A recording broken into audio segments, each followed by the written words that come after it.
Bonjour, bienvenue dans cette vidéo de présentation des composants Telerik. Aujourd'hui, nous allons voir Telerik Grid. Alors, sans plus tarder, nous allons créer notre use case. D'abord, créer un menu. Alors, menu Grid. Donc, je viens modifier ici. Bon, je vais enlever Fetch Data, tout ça là. OK, et je lui dis menu Grid. OK, donc Grid. OK.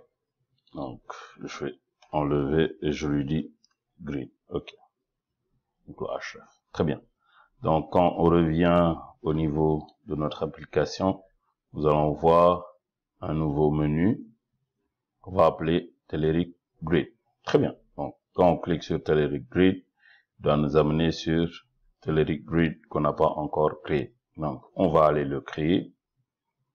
Donc, je vais créer un composant Grid. OK, alors que je vais mettre nouvel élément. Je vais mettre grid. D'accord. Alors, on va créer le composant Telerik Grid. Donc, je vais lui mettre page. Alors, page va prendre grid. OK. C'est bon. Alors, donc dans page, nous avons grid. Donc, ici, je vais dire Telerik Grid. OK. Alors, ce qu'on va faire, on va d'abord déclarer une classe public classe, on va dire étudiant. OK. Alors, étudiant, nous allons créer des variables. OK. Donc, je vais mettre prop. Alors, prop, on va mettre int id. OK. Ensuite, nous allons créer 4-5 propriétés. OK. On va mettre 5. OK. Alors, ici, nous allons faire un string. Oh, sorry. String. First, prénom. OK. Ensuite, string. Nom. Ensuite, adresse. Et enfin, nous allons mettre email. OK. Très bien. Adresse, email. OK. Je pense que à ce niveau, c'est bon. Donc, nous allons créer une liste.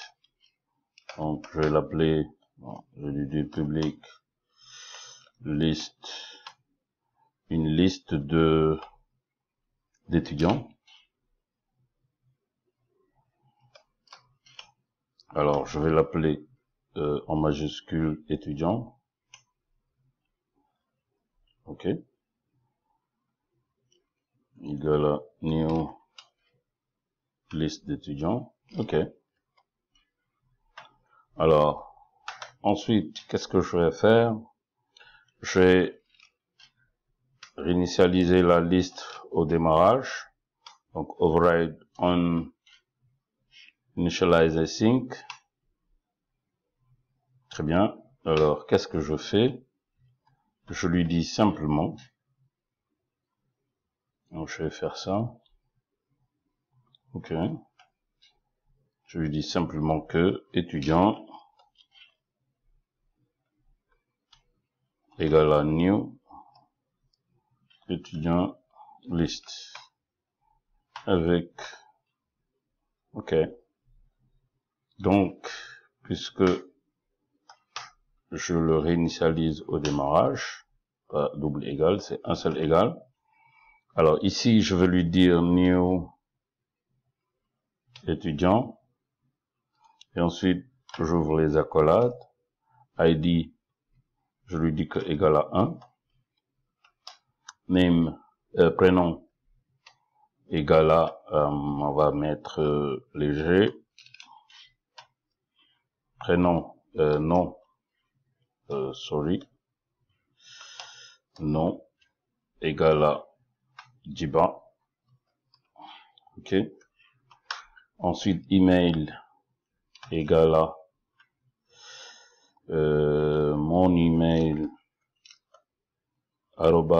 @test.com. Ok. Non, adresse, excusez-moi. Donc, je vais mettre adresse égale à Abidjan, Dakar. Ok. Encore. Et email égal. Très bien. Donc, ça, c'est l'email. Alors, il y a quelque chose qui ne va pas. Adresse égale à Abidjan, Dakar. Et email, oui, je pense que c'est bon. Très bien. Ok, donc ce que je vais faire, je vais dupliquer cette ligne. Ok. En faisant ça. Et je vais mettre Aliou. Ça. Ok, Dakar. Email, ça, @test. Et l'autre, je vais l'appeler Malik. Benjamin. Ok, adresse Abidjan. Email, Malik, @test.com. Ok. Ok, alors ici il signale un message d'erreur simplement parce que nous avons mis ici int, donc je vais mettre string. Ok, et je mets string, vous allez voir que les erreurs vont disparaître. Très bien. Ok, ici vous allez voir que les erreurs vont disparaître. Parfait. Alors, je vais essayer de faire ça. Faire simple. Ok, good. Donc, nous allons à l'initialisation, on va mettre étudiant. Et nous allons utiliser étudiant pour créer notre tableau. Donc ici, je vais créer une div. Ok. Div, ici, je vais mettre tableau. Très bien. Au lieu de faire la première ligne, je vais d'abord parcourir le tableau. Ok, bon, ok, d'accord. On va mettre TH au lieu de TD. Ok. Mettre TH. Alors, je vais mettre ici ID. Prénom. Nom. Ok. Adresse. Et email. Ok. Donc, je vais rajouter, bon, on va voir un peu après comment on dit, le design. Donc, je vais dire for each. Ok. Var étudiant in étudiant. Qu'est-ce que je vais faire? Je vais simplement créer une autre, je vais simplement créer un TR, donc une ligne, et créer un TD, ok, et mettre élément, non, étudiant, point, ID, même chose, ok, point, prénom, point, point, nom, point, adresse, et enfin point, email. Good. Je compile. Donc, je compile et ensuite, qu'est-ce que je fais? Je vais directement à ma page. Voilà. Et je fais un reload. Alors, le reload va me donner la grid. Voilà. La grid est là. Vous voyez ici, c'est pas tellement joli. C'est pas Telerik Grid. Bon, on va toujours mettre un peu de CSS pour voir. Donc, je vais voir ici, donc, table. Donc, je lui dis class table. OK. Et CTRL-SHIFT-B pour voir ce que ça va donner. Automatiquement, voilà. Je vais à mon Telerik. Voilà, le tableau se présente mieux. Alors, je peux toujours utiliser class table et je lui dis table border. Même chose.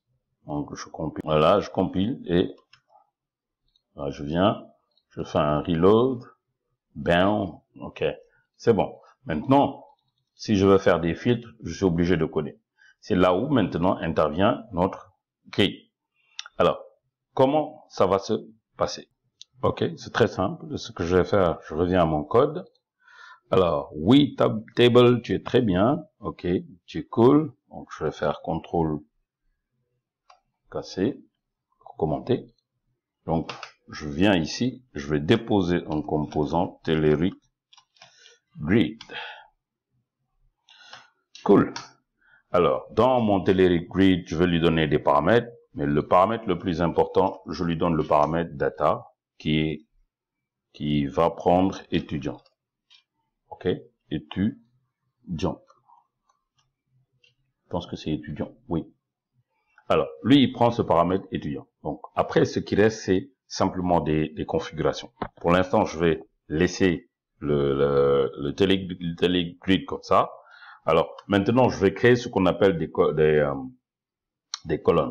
Donc, ce que je vais faire, je vais créer un composant que je vais appeler grid columns. Attention, columns, OK. Et dans grid columns, je vais mettre ce qu'on appelle des grid columns. Donc, je vais mettre grid columns. Column, voilà. Oh, sorry. Grid grid column. Voilà. Donc, si vous voyez bien, c'est ce composant-là qu'on va utiliser. Et ce composant, on va le paramétrer. Donc, je vais le laisser comme ça. Voilà. On va paramétrer ce composant. On va lui donner la valeur, c'est-à-dire c'est quel field il va afficher. Alors ici, on va utiliser une variable qu'on appelle le nameOf. Alors nameOf, ici, on va lui donner un paramètre. Excusez-moi. Le paramètre, c'est la classe que étudiant a. Donc c'est étudiant. OK. Étudiant.id. Donc, je mets ID. OK. Good. Alors, pour l'instant, on s'arrête là. Même chose. Donc, je vais le faire 4 fois, 5 fois. Donc, CTRL-C, CTRL-V. OK. Même chose. OK. Donc, je vais prendre ici prénom. OK. Je vais prendre aussi nom. Et je vais prendre adresse et email.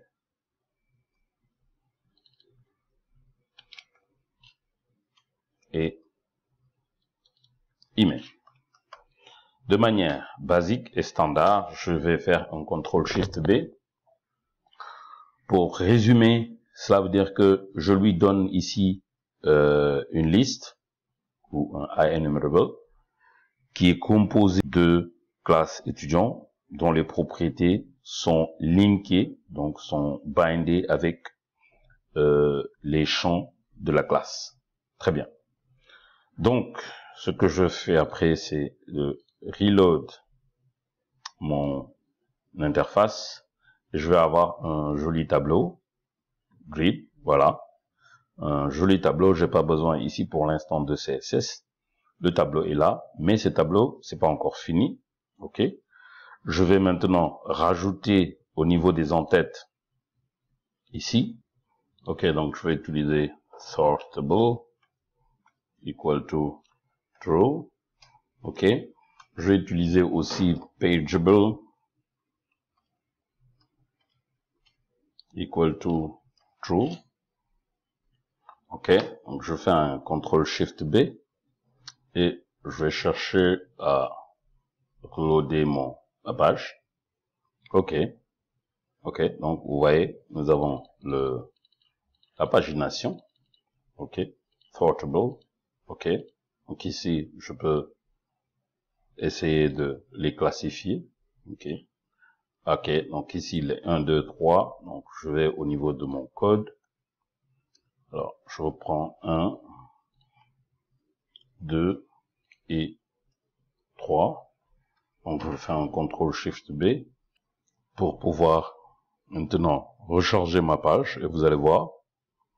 Donc je peux trier du plus grand au plus petit ou du plus petit au plus grand, ok, par ordre alphabétique au niveau de nom, etc., etc. Alors maintenant vous allez voir, je vais essayer de rajouter un élément très important. Donc je vais ajouter le filter mode. Donc, ici je vais ajouter filter mode, c'est le mode de filtre. Donc je vais mettre filter mode égale à grid, donc ça s'appelle grid filter. Alors grid filter mode point filter menu, je fais un CTRL-SHIFT-B. Alors je vais ajouter ici filterable equal to true. Aussi prénom, je mets aussi filterable equal to true. Ok, oups. Ok. Aussi au niveau prénom. Oh, sorry, prénom. Donc, je mets filterable equals to true. Ok. Donc, je vais builder ma solution.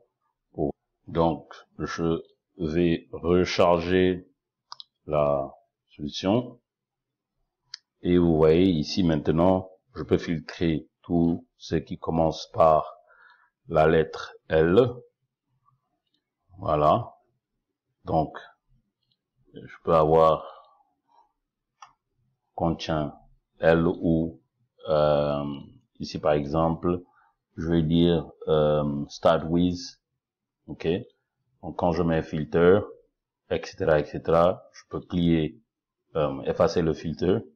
Alors, je vais voir toutes les adresses où il y a Dakar. Donc, je mets Dakar. Contient Dakar, il n'y a que 2. Voilà. Donc, il filtre.